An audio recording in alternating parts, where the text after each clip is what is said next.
मैं बहुत पहले सुनाया था कभी, अमीर खुसरो, अभी गुरु महाराज के प्रवचन में भी सुने थे अमीर खुसरो की चर्चा। और हजरत निजामुद्दीन का वो शिष्य था अमीर खुसरो। हजरत निजामुद्दीन फकीर थे, पहुंचे हुए जमीर रोशन जिसकी आत्मदृष्टि खुल गई थी, फकीर थे, एक झोपड़ी में वो रहते थे, लेकिन उसके ज्ञान से, उसकी शक्ति से बहुत लोग प्रभावित थे। सभी कोई आते थे उनके पास दर्शन करने के लिए, तो कुछ अन्न लेकर के आते थे, कुछ वस्त्र लेकर के आते थे, कुछ धन लेकर के, पैसा लेकर के आते थे। रोज उनका दर्शन करने के लिए हजारों लोग आते थे, बहुत चढ़ावा चढ़ता था। लेकिन वो करते थे कि ऐसे फकीर थे कि दिन भर में जो चढ़ा और शाम तक में वो गरीबों में बांट देते थे, अपने पास कुछ भी नहीं रखते थे। यही रोज का धंधा था कि सुबह तक में जो शाम तक में चढ़वा चढ़ा, शाम तक में बांट देते थे। एक गरीब आदमी, उसी इलाके के गरीब आदमी थे, उसको खाने के लिए नहीं मिलता था। गरीबी के कारण न घर बना पाता था, न भोजन वस्त्र जुटा पाता था। लेकिन बेटी, एक बेटी थी, उनको सयानी हो गई थी, विवाह के योग्य हो गई थी। अब खाने के लिए नहीं पुरता है तो बेटी का विवाह कैसे करेंगे, विवाह के योग्य हो गए हैं।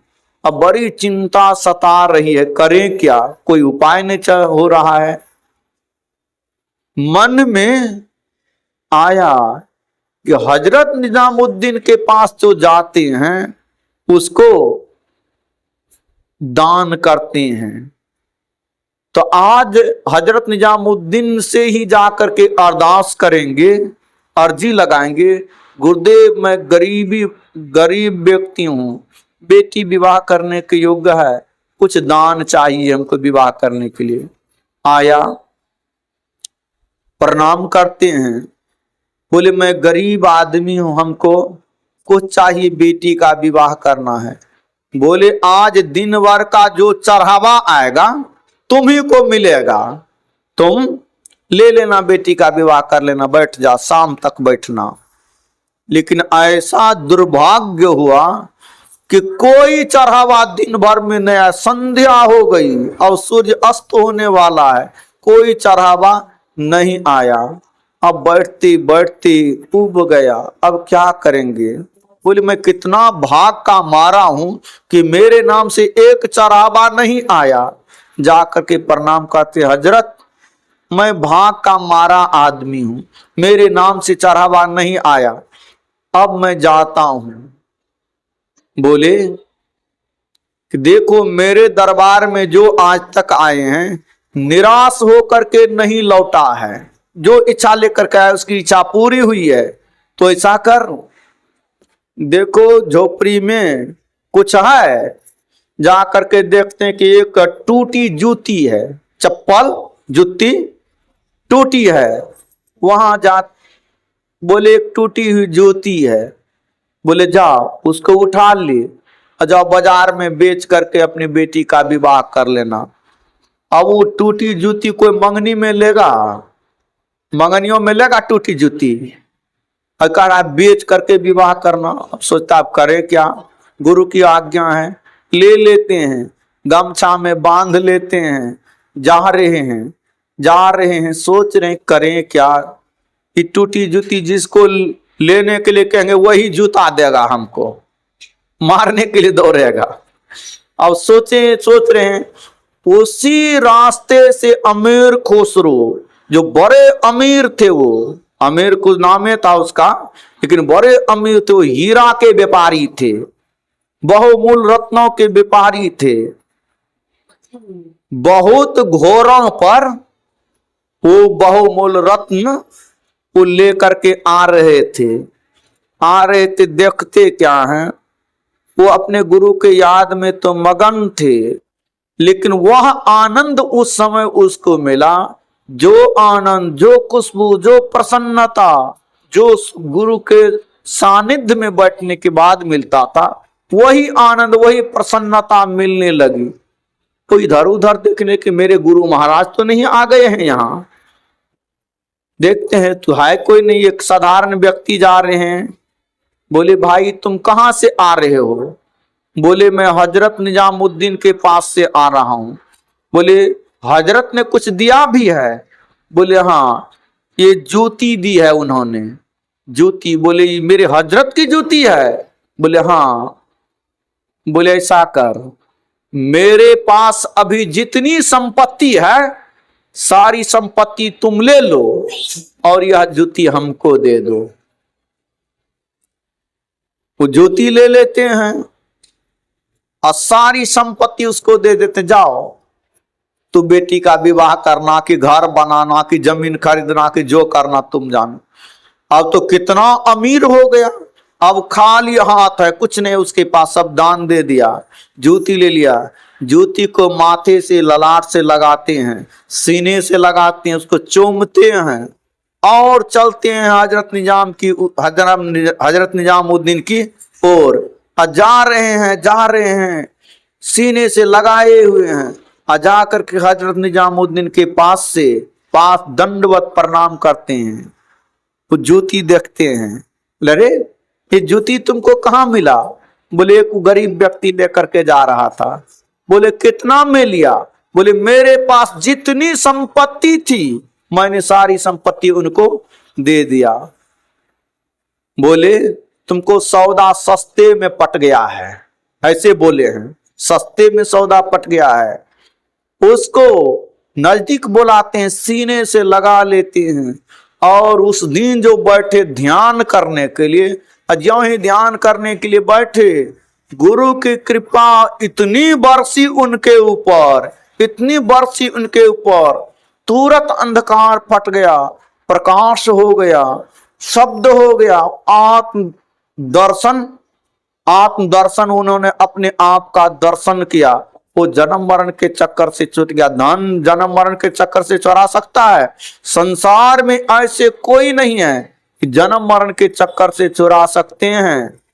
वह जन्म मरण के चक्कर छूट गया, तो आवागमन उसका छूट गया। धन दे करके आवागमन चुरा सकते हैं, धन दे करके परमात्मा का दर्शन कर सकते हैं। ये तो समर्पण है, ये श्रद्धा है, ये प्रेम है। और पहुंचे हुए गुरु में ऐसी श्रद्धा, ऐसा प्रेम रखेंगे। कोई श्रद्धा ही जैसे बारिश होती है, अब बारिश होती है तो पानी कहाँ टिकता है? गड्ढा में टिकता है।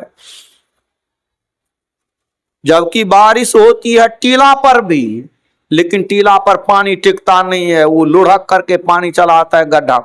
वैसे गुरु की कृपा सबके ऊपर समान होती है, लेकिन कृपा का पात्र जो है, जो गुरु में श्रद्धा रखते हैं, गुरु में प्रेम रखते हैं, गुरु में विश्वास रखते हैं, गुरु आज्ञा का पालन करते हैं, वही कृपा का पात्र हैं। और जिस दिन कृपा हो गई उसी दिन उद्धार हो जाएगा। गुरु कृपा से कोई विशेष नहीं। अरे कितनों कोई साधना करते रहे, और यदि गुरु की कृपा नहीं होगी तो साधना में सफलता नहीं मिल सकती है। अंबाला के थे एक बड़े अमीर आदमी, हुकुम सिंह उसका नाम था। अंबाला पंजाब में है। वहां पर गए थे बाबा जयमल सिंह जी सत्संग करने के लिए। राधा स्वामी मत के जो संस्थापक हैं ब्यास वाले, वो बाबा साहब के सत्संग करने के लिए। और वहीं पर एक गरीब आदमी था, उसका नाम था मोतीराम दर्जी। मोतीराम दर्जी सत्संगी थे। और जो सत्संगी होते हैं तो लोग सोचते हैं वो सत्संगी की औरों को सत्संगी बनावे। खास करके कोई बड़ा आदमी, अमीर आदमी सत्संगी बन जाएगा तो सत्संग में तो सहयोग होगा, उसको देख करके छोटका भी स्वतः बनने लग जाएगा। लेकिन छोटका बनता है तो बड़का उसका अनुकरण नहीं करते हैं, लेकिन बड़का का अनुकरण छोटा करते हैं। हुकुम सिंह को खूब समझाया कि मेरे गुरु महाराज आए हैं, चलिए सत्संग करने के लिए, सत्संग सुनने। सत्संग सुना, बहुत अच्छा लगा। समझ बोले कि आप दीक्षा ले लीजिए, नामदान ले लीजिए। बोले वो समझाते समझ गया, बोले हम ले लेंगे। जब बोले बाबा जयमल सिंह जी महाराज के गुरुदेव आप इसको नाम दान दे दीजिए, दीक्षा दे दीजिए, तो बाबा जयमल बाबा साहब साफ मना कर दिया, हम उसको दीक्षा नहीं देंगे। बोले गुरुदेव दीक्षा दे दीजिए इसको। दीक्षा देने के लिए खूब प्रार्थना किए, तो बोले ऐसा करो, हम दीक्षा तब देंगे, इसको हम दीक्षा देंगे तो पहले हमारा सामान टमटम पर लोड करो। पहले टमटम चलता था, तंगा, टमटम पर लोड करो और ट्रेन पकड़ करके हम तुरंत चले जाएंगे ब्यास। बीच में दीक्षा देने के बाद हम किसी से बात नहीं करेंगे, रुकेंगे नहीं, सीधा ब्यास चले जाएंगे। बोले ठीक है गुरुदेव, जो करना पड़ेगा हमको, इनको दीक्षा दे दीजिए। दीक्षा दे दिए और दीक्षा दे दिए और तुरंत सामान लौटता, तुरंत ट्रेन पकड़ा, वो चले गए ब्यास। आइए ध्यान भजन करने, लेकिन वो गुरु जी थे बाबा जयमल सिंह जी महाराज, ज्यों ही ब्यास जाते हैं बीमार पड़ जाते हैं और इतना बुखार तेज चढ़ गया, अब शरीर का टेम्परेचर बहुत बढ़ जाता है, शरीर से लगता है कि आग की गर्मी आ रही है। एक कमरे में बंद हैं, करहा रहे हैं, कष्ट असहनीय पीड़ा हो रही है। 7 दिनों तक यह बुखार रही, कष्ट में रहा, किसी की हिम्मत नहीं होती थी उस कमरा में प्रवेश करें। 7 दिन के बाद स्वस्थ हो गए। जब मोतीराम दर्जी अंबाला से गए ब्यास, तो वहां के सेवक लोग बोले कि गुरुदेव वहां से आने के बाद 7 दिन तक खूब बीमार रहे, और इतना बीमार रहे कि जिस कमरा में थे उस कमरा में लगता था कि आग जल रहा है, किसी को प्रवेश करने की हिम्मत नहीं होती थी। वहां क्या कुछ हुआ था, तब उसको हुआ कि गुरु महाराज बोले थे हम दीक्षा नहीं देंगे, जबरदस्ती अब दीक्षा दिलाई, इसीलिए ऐसा हुआ। वो जब बाबा जयमल सिंह जी महाराज से पूछते हैं मोतीराम दर्जी सत्संगी कि गुरुदेव आप दीक्षा नहीं देना चाहते थे, हमने जबरदस्ती दीक्षा दिलाया, वहां से आने के बाद बीमार पड़ गया, इसका कारण बताइए। बोले कि देखो तो किसी को बताना नहीं तो बर्दाश्त नहीं कर सकोगे। वो जो हुकुम सिंह थे वो बड़े धनी मानी आदमी थे, उन्होंने इतना बड़े धन के नशा में भी लोग बहुत ऐसे ऐसे काम कर देते हैं, बहुतों की हत्या करा देते हैं अपने पद को बचाने के लिए, प्रतिष्ठा को बचाने के, होता ना है, अब पैसा के बल पर बच जाते हैं। लेकिन उन्होंने इतनी हत्या की थी, इतना इतना वो गलत काम किए, तो उसको इतना पाप जमा था कि मरने के बाद उसको वहां लाल तप्त तावा पर उसको जिस तरह मछली को तरता है ना, इसी तरह उसको वहां जलाता। वहां छुट्टी होने के फिर 7 जन्मों तक यह दुर्दशा उनकी होती। लेकिन उसी पाप को मैं दीक्षा दे करके उसके पाप को अपने ऊपर ले लिया, वही पाप मैंने 7 दिनों तक भोगा, 7 दिनों तक भोगा, वही जलते रहा 7 दिन। क्या किए, शिष्य का पाप हरण करके दीक्षा दे करके उसको पवित्र कर दिए। वही हुकुम सिंह जब भजन किए, ध्यान किए, तो उसकी अंतर्दृष्टि खुल गई, और जिसकी अंतर्दृष्टि खुल जाती है उसका ज्ञान इतना तीक्ष्ण हो जाता है, इतना तीक्ष्ण हो जाता है कि कोई भी प्रश्न आवे उसको तुरंत उत्तर दे देता है। तो कोई प्रश्न उसके लिए कोई बड़ी बात नहीं, उसकी जिह्वा पर सब प्रश्न का उत्तर आता है। व्यास में 4-5 विद्वान एक जगह पर गप कर रहे थे, संत वाणी के ऊपर चर्चा हो रही थी। अब एक कोई प्रश्न करता है, दूसरा उत्तर देता है और दूसरे के उत्तर से वो संतुष्ट नहीं होता है। इसी तरह बकवास हो रहा था, हल्ला गुला हो रहा। आई सुन रहा तो वहां ये जाकर के फटाक उत्तर दे देता है। यह भी कह देता है कि हमसे आप जितना प्रश्न कीजिएगा हम तुरंत उत्तर दे देंगे। बोले बाबा जयमल सिंह जी महाराज संकेत करते हैं, जो साधक अधूरा होता है, भजन कर रहा है, उसको उसकी चढ़ाई हो गई है लेकिन पूरा नहीं हुआ है, तब तक उसको अपने को छिपा करके रखना चाहिए। हुकुम सिंह अभी तुम अपने को छिपा करके रखो, अभी पूर्ण योग नहीं हुआ है, योग्य नहीं हुआ है। आज्ञा मिली, चुप तो हो गया है, लेकिन फिर मन फिर उसी तरह, फिर 2-3 बार जब इसी तरह किया तब गुरु फिर दोबारा कुछ नहीं बोले। 3 बार के बाद चौथा बार नहीं बोले। और जब उस दिन ध्यान करने के लिए बैठे, रोज वो ध्यान करने के लिए बैठते तो प्रकाश को देखता था, वो शब्द को सुनता था, और उस दिन बस नीचे गिर गया, सीधा अंधकार में है, अब कुछ नहीं देखता है। न जप करने में मन लगता है, न ध्यान करने में मन तो विचलित हो गया है। लेकिन बोले हम तो साधन भजन किए हैं, तो हमको मिला है, फिर करेंगे तो मिल जाएंगे। बने ऊपर चढ़े थे, नीचे गिर गए, फिर चढ़ जाएंगे। 26 वर्षों तक लगातार उन्होंने साधना की, लेकिन कोई साधना में सफलता नहीं मिली। पहले प्रकाश देखते थे, सब सुनते, तब नीचे गिर गए, अब कुछ नहीं हो रहा है, अब करें तो क्या करें। तब तक में बाबा जयमल सिंह जी महाराज शरीर भी छोड़ दिए। अब सोचे करें तो क्या करें, गुरु महाराज जी मेरे शरीर छोड़ दिए। फिर उक्ति आई कि जो अब भी उस समय बाबा सावन सिंह जी महाराज थे, बोले इस समय जो वर्तमान में गुरु हैं उसी के पास, उसी के शरण हो करके अर्जी लगाएंगे कृपा के लिए। ज्यों ही वहां जाते हैं और अर्जी लगाते हैं, ऐसे कर देते हैं, ऐसे मतलब नहीं मिलेगा।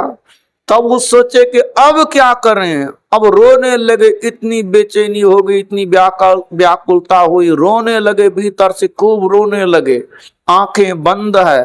धीरे धीरे धीरे धीरे क्या हो गया, अंधकार फट गया, गुरु कृपा हो गई।